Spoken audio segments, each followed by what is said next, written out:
Saudi Arabia ரியாதிலிருந்து Mohammed Ibrahim அப்படிங்கிறவங்க கேட்குறாங்க, நான் உம்ரா செய்துவிட்டு மதினாவிற்கு சென்றேன். அங்கு ஜும்மாவிற்கு முன்னதாக 2 பாங்குகள் சொல்லப்பட்டது. ஆனால் ஹதீஸில் 1 பாங்கு தான் ஜும்மாவிற்கு சொல்லப்பட வேண்டும் என்று நாம் அறிந்திருக்கிறோம். இந்த குழப்பங்கள் ஏன் ஏற்படுகிறது தெளிவுபடுத்தவும். மற்றும் மதினாவிற்கு சென்றால் என்ன செய்ய வேண்டும்? மதினாவில் ஒரு சில இடங்களில் தொழுதால் சிறந்தது என்று சொல்கிறார்களே, அது சரியா? அந்த இடம் முகமது நபி அவர்களின் அடக்கத்தலத்திற்கு அருகில் அமைந்துள்ளது. முகமது நபி ஸல்லல்லாஹு அலைஹி வஸல்லம் சொன்னதற்கு மாறாக அங்கே கட்டிடம் எழுப்பப்பட்டுள்ளது. அங்கு சென்றால் நாம் என்ன செய்ய வேண்டும் தெளிவுபடுத்தவும் சொல்லி கேட்குறாங்க. 2 ஜும்மாவுக்கு 2 பாங்கு சொல்கிறாங்களா, என்ன பண்ணுறதுன்னு கேட்குறாங்க. ஜும்மாவுக்கு மிக தெளிவான ஆதாரபூர்வமான செய்தி இருக்கிறது. நபிகளாருடைய காலத்தில் 1 பாங்கு தான் சொல்லப்பட்டது. அபூபக்கர் சித்திக் அவர்களுடைய காலத்திலும் 1 பாங்கு தான் சொல்லப்பட்டது. உமர் பின் அல்-கத்தாப் ரலியல்லாஹு அன்ஹுடைய காலத்திலும் 1 பாங்கு தான் சொல்லப்பட்டது. ஃபலம்மா கான ஃபி கிலாஃபத்தி உஸ்மான் ரலியல்லாஹு அன்ஹு, உஸ்மான் ரலியல்லாஹு அன்ஹு அவருடைய ஆட்சி காலத்தில் கசுரன் நாஸ், மனிதர்கள் மக்கள் தொகை பெருகிவிட்டது, மக்கள் அதிகமாகி விட்டார்கள். எனவே வஸாதன் நிதா சாலிஸ், 3வது ஒரு அறிவிப்பை அதிகப்படுத்தினார்கள். ஜௌரா கடைவீதியில் போய் ஒரு 3வது இன்னொரு அழைப்பை கொடுத்தாங்க.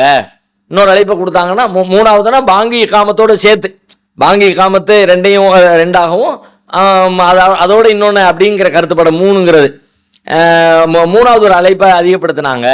அப்போ கடைவீதியில் போய் சொல்லப்படுது, கடைவீதியில் போய் தொழுகைக்கு வந்துருங்க, தொழுகைக்கு நேரம் ஆயிடுச்சு, ஏன்னா மக்களுக்கு இங்கிருந்து சொல்ற சத்தம் கேட்கல என்பதற்காக வேண்டி செய்யப்பட்ட ஏற்பாடாகத்தான் இந்த நூல்களை பதிவு செய்யப்பட்டிருக்கிறது.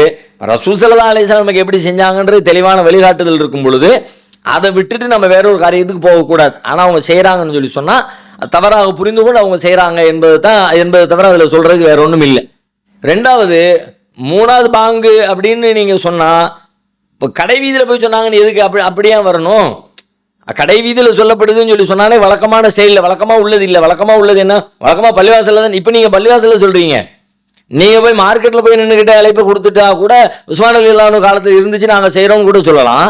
ஆனால் மார்க்கெட்டில் போய் அழைப்பு கொடுக்காம பள்ளிவாசலுக்குள்ளேயே பாங்க சொல்லிட்டு அந்த வழிமுறை இது உஸ்மான் அவர்களுடைய காலத்து வழிமுறைன்னு சொல்வதை கூட ஏற்றுக்கொள்ள முடியாது. நபிகளாரின் காலத்து வழிமுறையும் இல்லை, உஸ்மான் ரலியல்லாஹு அன்ஹு காலத்து வழிமுறையும் இல்லை. அவங்களுடைய காலத்து வழிமுறை கூட பள்ளி மக்கள் கூட்டம் பெருகி நிற்கிற அந்த மாதிரி மார்க்கெட்டில் போய் சொல்லக்கூடியதான் அவங்களுடைய வழிமுறையாக இருந்துச்சு. எனவே இவர்கள் அதை தவறாக புரிந்து கொண்டுதான் செயல்படுத்துகிறார்கள் என்பதை தவிர வேற எந்த முடிவுக்கும் நம்மளால வர முடியல. மதினாவுக்கு போனால் சில இடங்களில் தொழுகிறது சிறந்ததுங்கிறாங்களே, ரசூலுல்லாவுடைய வீட்டுக்கு பக்கத்தில் அது இருக்கு, ரசூலுல்லாவுடைய அடக்கஸ்தலத்துக்கு பக்கத்தில் அது இருக்குங்கிறாங்களே, என்னன்னு கேட்குறாங்க. நபி ஸல்லல்லாஹு அலைஹி வஸல்லம் சொன்னாங்க, மாபைன பைத்தி வ மிம்பரி ரௌலத்தும் மின் ரியாதில் ஜன்னா, என்னுடைய வீட்டுக்கும் என்னுடைய மெம்பருக்கும், நான் சொற்பொழிவாற்றுகிற ரசூலுல்லாவுடைய பள்ளிவாசலில் இருந்த அந்த மெம்பரும் இருக்குல்ல, இந்த மெம்பருக்கும் இடையில சொர்க்க பூங்காவாகும், சுவனத்து பூங்காக்களில் ஒரு பூங்காவாகும். அந்த இடத்த ரசூலுல்லாஹ் சிலாயித்து சொல்லியிருக்கிறாங்க. அதைத்தான் சிறப்பான இடம், அங்கே போய் நம்ம தொழுகணும், தொழுத அப்படி கூடுதல் சிறப்பு அப்படி என்று சொல்லி மக்களுக்கு சில பேர் உபதேசித்து கொண்டிருக்கிறாங்க. அந்த இடம் சிறப்புக்குரியது என்று சொல்லப்பட்டிருக்கிறதே தவிர எனவே அதை புனிதமானது, அங்கே நீங்கள் போய் வழிபாடு செய்யுங்க, அங்கே போய் தொழுவுங்க, அங்கே தொழுகிறதுனால சிறப்பு கிடைக்கும். மொத்த மஸ்ஜிது நபவியில் எங்கே தொழுதாலும் என்ன சிறப்போ அதான் அங்கே தொழுதாலும். அங்கே தொழுவதற்கு தனி எந்த சிறப்பும் சொல்லப்படலை. மற்ற இடத்துல தொழுதா இப்படி 1000 மடங்கு அதிக நன்மைகள் வழங்கப்படும். மஸ்ஜிது நபவி மற்ற ஊர்கள் பள்ளிவாசலில் தொழுகிறத விட மஸ்ஜிது நபவியில் தொழுகிறது 1000 மடங்கு அதிக நன்மைகளை தானே தரும்.